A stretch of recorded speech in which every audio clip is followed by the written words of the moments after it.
Hi, I'm Derek Williams, and I did my research project on the globalization of KFC in China. I did this research so I could compare KFC's globalization to George Ritzer's theory of globalization as described in his book, Globalization Nothing To. In his book, Ritzer describes a nothing to something and global to global continuum as shown here behind me. And just so everybody is on the same page, global means to be strongly influenced by local culture and the local people, while globalized items tend to be heavily influenced by large global forces.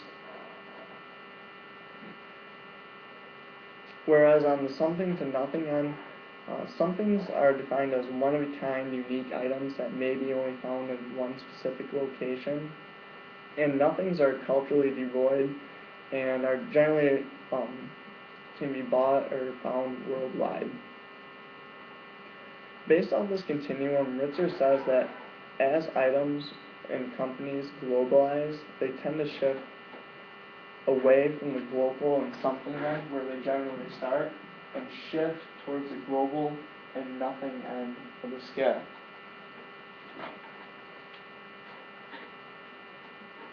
After my research on KFC, I found that Ritzer's theory was not completely right in regards to KFC's globalization in China. I found the company as a whole to fall somewhere in the middle of the graph, around right here. And I came to this conclusion after researching four main components of KFC. The components that I looked at were the business model of KFC, size and staffing of each restaurant, the menu items available in each restaurant, and the supply networks.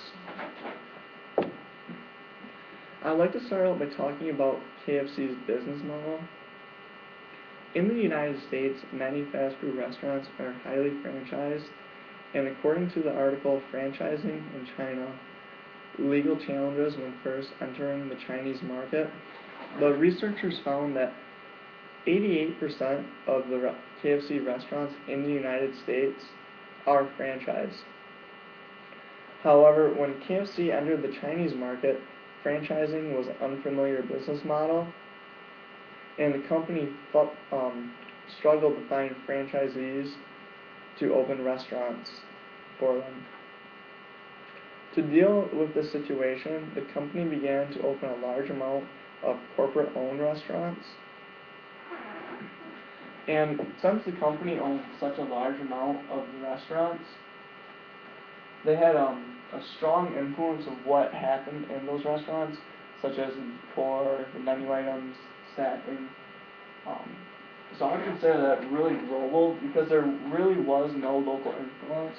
Because in the United States, when a franchisee owns a restaurant, they generally live in that location, and they have an idea of what the local needs are, and they can help that restaurant adapt to meet those needs.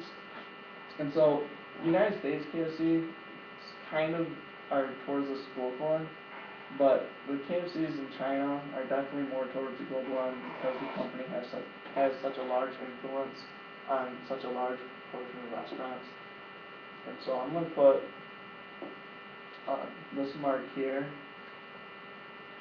and for business model, because that's where I feel business model lands on the scale, because you can't really look at the something to nothing, because there really isn't an item to look at here, and so that's why I placed it right in the middle of the graph, and then more towards the global end for reasons I just explained. Moving to the next component I researched, which was the size and staffing. In China, KFC noticed a large increase in the amount of dine-in customers when compared to their United States restaurants. In response to this, KFC doubled the size of their restaurants in China and staffed more people. One of the additional jobs added was a hostess. The hostess at each restaurant taught people English songs and coordinated local games for children. And looking at KFC as a whole, I believe this component falls exactly in the middle of the continuum, due to the changes KFC made to accommodate the local trends of Chinese customers. The Hostess is a completely new job from the United States. So United States and KFCs are like nothing. If you go to one KFC, you expect exactly the same thing. And the same in China. If you go to one KFC, you expect the exact same thing. But comparing the United States KFCs and Chinese KFCs, those are completely different. And so I would consider KFCs in China to be more of something, and KFCs in the United States more of a nothing. And that's why I'll put the size and stacking dot right here, because I feel like those two kind of cancel out.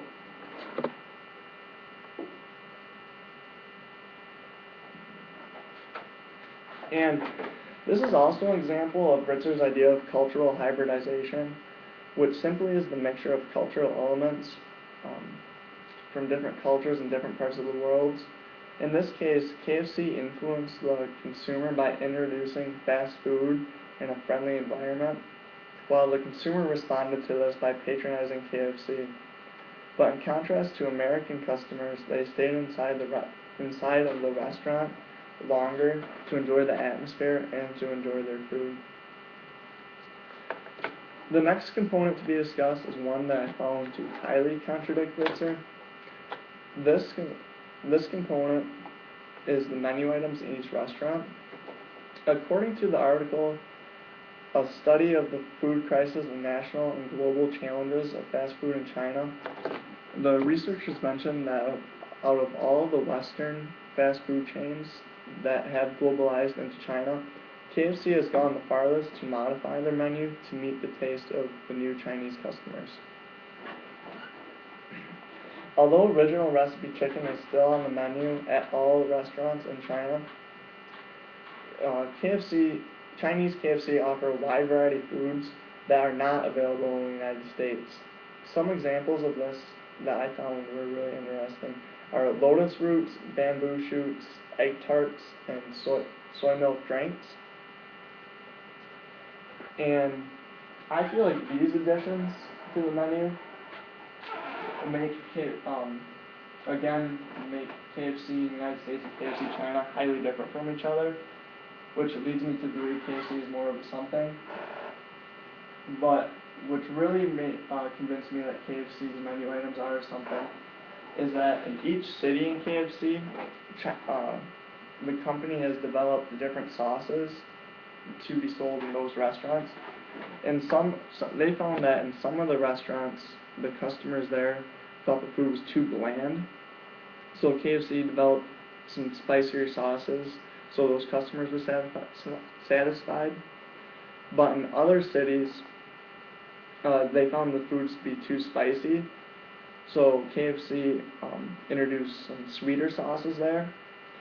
So the food at KFC can be considered something, because if you go to one restaurant, you may find completely different sauces or chicken than if you were to go to KFC in a different city.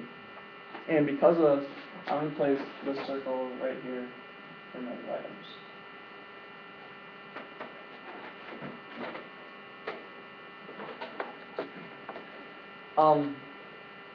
Although some of the components I talked about so far do somewhat coincide with Richard's theory, aside from the menu items, I believe this last component of supply networks highly coincides with Richard's ideas. When KFC first entered China, the supply network chains that deliver the food to each restaurant did not exist like we have in the United States. And to cope with this, corporate leaders decided to build their own supply networks and hire their own truckers and food warehouses. And in the article, KFC in China, Secret Recipe,